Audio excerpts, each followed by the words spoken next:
Cinema ಅಂದರೆ ಅದೊಂಥರ magic.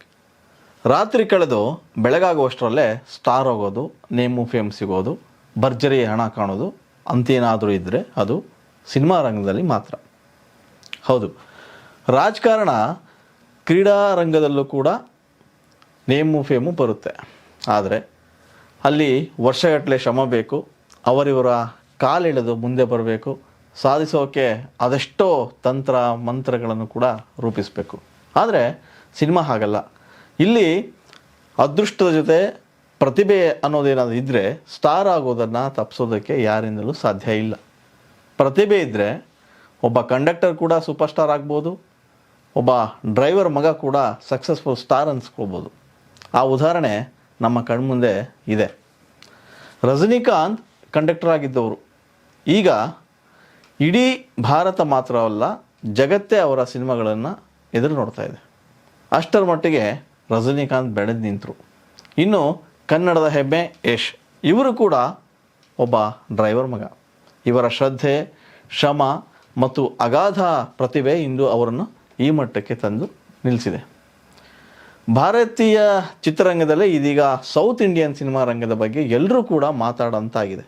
ಬರೀ ಭಾರತೀಯ ಚಿತ್ರರಂಗ ಮಾತಾಡ್ತಾ ಇಲ್ಲ, ಬದಲಾಗಿ ಇಡೀ ವಿಶ್ವವೇ ನಮ್ಮ ಸೌತ್ ಫಿಲಮ್ಸ್ ಬಗ್ಗೆ ಪ್ರೀತಿಯಿಂದ ಮಾತಾಡ್ತಾ ಇದೆ. ಇದಕ್ಕೆ ಕಾರಣ ಸೌತ್ ಇಂಡಿಯನ್ ಫಿಲಮ್ಸ್ನಲ್ಲಿರ್ತಕ್ಕಂಥ ಒಳ್ಳೊಳ್ಳೆ ಕಂಟೆಂಟ್. ಈ ಕಾರಣಕ್ಕಾಗಿಯೇ ಇಂದು ಬಾಲಿವುಡ್ ಮಂದಿ ಕೂಡ ನಮ್ಮ ಸೌತ್ ಸಿನಿಮಾಗಳ ಬಗ್ಗೆ ಸಾಕಷ್ಟು ಹಾಡಿ ಹೊಗಳ್ತಾ ಇದ್ದಾರೆ. ಇಷ್ಟೇ ಆಗಿದ್ದರೆ ಇದನ್ನು ಹೇಳುವಂಥ ಅಗತ್ಯ ಇರ್ತಾ ಇರಲಿಲ್ಲ. ಬಾಲಿವುಡ್ನ ಸೂಪರ್ ಸ್ಟಾರ್ಗಳು ನಮ್ಮ ಕನ್ನಡದ ಸಿನಿಮಾಗಳು, ಅದರಲ್ಲೂ ಸೌತ್ ಸಿನಿಮಾಗಳ ಬಗ್ಗೆ, ನಮ್ಮ ಸ್ಟಾರ್ಸ್ಗಳ ಬಗ್ಗೆ ಗುಣಗಾನ ಮಾಡ್ತಾ ಇದ್ದಾರೆ. ಸೊ ಇದೊಂದು ರೀತಿಯ ವಿಶೇಷ ಅನ್ಬೋದು. ಹಾಗಾದರೆ ಇಷ್ಟಕ್ಕೂ ಸೌತ್ ಸಿನಿಮಾಗಳು ಮತ್ತು ಸೌತ್ ಸ್ಟಾರ್ಸ್ಗಳನ್ನು ಹೊಗಳಿದ ಆ ಬಾಲಿವುಡ್ ಸ್ಟಾರ್ಸ್ ಯಾರು? ಸಹಜವಾಗಿ ಈ ಪ್ರಶ್ನೆ ನಿಮ್ಮನ್ನು ಕಾಡ್ಬೋದು. ಅಂದಹಾಗೆ ಸೌತ್ ಸಿನಿಮಾಗಳನ್ನು ಹೊಗಳಿದ್ದು ಬೇರೆ ಯಾರೂ ಅಲ್ಲ, ಬಾಲಿವುಡ್ನ ಅಕ್ಷಯ್ ಕುಮಾರ್ ಮತ್ತು ಅಜಯ್ ದೇವಗನ್. ಇವರಿಬ್ಬರು ಕೂಡ ಸೌತ್ ಫಿಲಮ್ಸ್ ಇಂಡಸ್ಟ್ರಿಯನ್ನು ಹಾಡಿ ಹೊಗಳಿದ್ದಾರೆ. ಅಷ್ಟೇ ಅಲ್ಲ, ಈ ಹಿಂದೆ ಕೂಡ ಕನ್ನಡದ KGF ಹಾಗೂ ಯಶ್ ಬಗ್ಗೆ ಖುಷಿಯ ಮಾತುಗಳನ್ನು ಆಡಿದರು. ಅತ್ತ ಕಾಂತಾರ ಚಿತ್ರ ಬಗ್ಗೆ ಕೂಡ, ರಿಷಬ್ ಬಗ್ಗೆ ಕೂಡ ಅವರು ಮಾತಾಡಿದರು. ಅದೇನೇ ಇರಲಿ, ಸೌತ್ ಸಿನಿಮಾಗಳು ಸಖತ್ ಸಕ್ಸಸ್ ಕಾಣ್ತಾ ಇರೋದು ಗೊತ್ತೇ ಇದೆ. ಇದು ನಿಜಕ್ಕೂ ಬಾಲಿವುಡ್ ಮಂದಿಯನ್ನು ಒಂದು ರೀತಿ ಬೆಚ್ಚಿ ಬೀಳಿಸಿರೋದಂತೂ ನಿಜ. ಇತ್ತೀಚಿನ ದಿನಗಳನ್ನು ನಾವು ಸೂಕ್ಷ್ಮವಾಗಿ ಗಮನಿಸಿದರೆ ಸೌತ್ ಸಿನಿಮಾಗಳು ವಿಶ್ವ ಮಟ್ಟದಲ್ಲೂ ಜೋರು ಸದ್ದು ಮಾಡ್ತಾ ಇವೆ. ಅದರ ಜೊತೆಗೆ ಭರ್ಜರಿ ಹಣ ಗಳಿಕೆಯಲ್ಲೂ ಕೂಡ ಯಶಸ್ಸು ಕಾಣ್ತಾ ಇವೆ. ಸಹಜವಾಗಿಯೇ ಈ ಬೆಳವಣಿಗೆ ಬಾಲಿವುಡ್ ಮಂದಿಗೆ ಒಂದು ರೀತಿ ಅಚ್ಚರಿ ತಂದಿರೋದಂತೂ ನಿಜ. ಸೌತ್ ಸಿನಿಮಾಗಳ ಭರ್ಜರಿ ಯಶಸ್ಸು ಒಂದು ಕಡೆಯಾದರೆ, ಬಾಲಿವುಡ್ನ ಸ್ಟಾರ್ಸ್ ಸಿನಿಮಾಗಳು ಕೂಡ ಸಾಲು ಸಾಲಾಗಿ ಮಕಡೆ ಮಲಗ್ತಾ ಇವೆ. ಬೆರಳೆಣಿಕೆಯ ಚಿತ್ರಗಳನ್ನು ಹೊರತುಪಡಿಸಿದರೆ ಬಾಲಿವುಡ್ನ ಬಹುತೇಕ ಸರಕು ಖಾಲಿಯಾದಂತೆ ಕಾಣ್ತಾ ಇದೆ. ಇದು ಸಿನಿಮಾ ಪಂಡಿತ ಅಂತ ಏನು ಹೇಳ್ತಾರೆ ಅವರ ಲೆಕ್ಕಾಚಾರದ ಮಾತುಗಳು. ಆ ಮಾತಿಗೆ ಬಾಲಿವುಡ್ನ ಏನು ಅಕ್ಷಯ್ ಕುಮಾರ್ ಇದ್ದಾರೆ ಮತ್ತು ಅಜಯ್ ದೇವಗನ್ ಕೂಡ ಧ್ವನಿ ಆಗ್ತಾ ಇದ್ದಾರೆ ಅಂದರೆ ನೀವು ನಂಬಲೇಬೇಕು. ಅಷ್ಟಕ್ಕೂ ಅವರಿಬ್ಬರು ಏಕೆ ಸೌತ್ ಸಿನಿಮಾಗಳಿಗೆ ಬಹುಪರ ಕೇಳಿದ್ರು ಅನ್ನೋದಾದರೆ ಈ ಪ್ರಶ್ನೆಗೆ ಉತ್ತರ, ಮುಂಬೈನಲ್ಲಿ ಇತ್ತೀಚೆಗೆ ಹಿಂದೂಸ್ತಾನ್ ಟೈಮ್ಸ್ ಆಯೋಜಿಸಿದಂಥ ಒಂದು ಲೀಡರ್ಶಿಪ್ ಸಮ್ಮಿಟ್, ಆ ಕಾರ್ಯಕ್ರಮದಲ್ಲಿ ಇವರಿಬ್ಬರು ಭಾಗವಹಿಸಿದರು.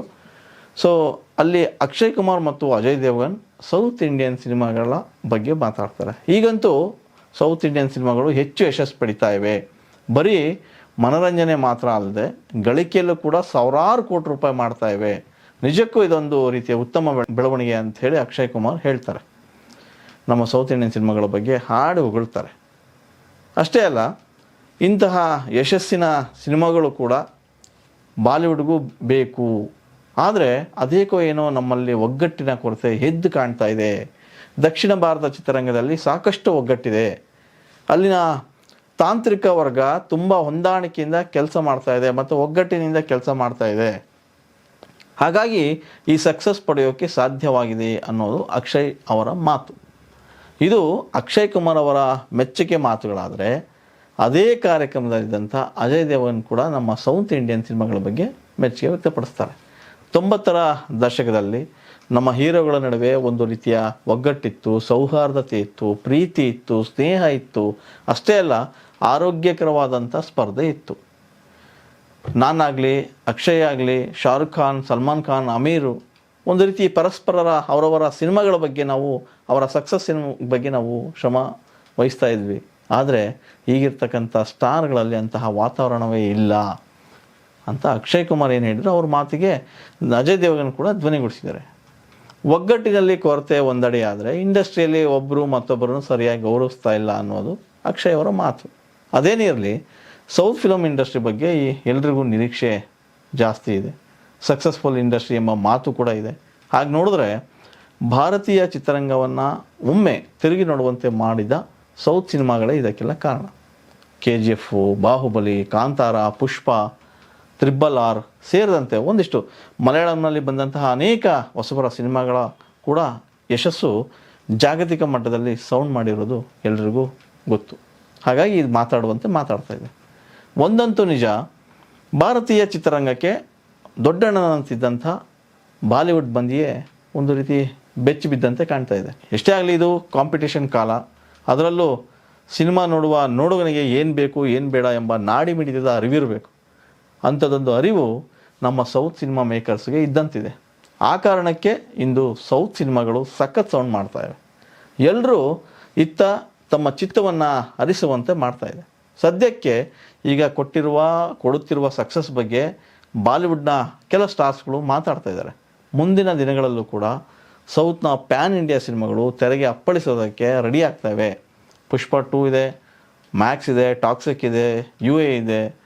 ಒಂದಿಷ್ಟು ತೆಲುಗು, ತಮಿಳಿನ ಮತ್ತು ಮಲಯಾಳಂನ ಸ್ಟಾರ್ ಸಿನಿಮಾಗಳು ಕೂಡ ನಿರೀಕ್ಷೆ ಹುಟ್ಟಿಸಿರೋದಂತೂ ಸುಳ್ಳಲ್ಲ.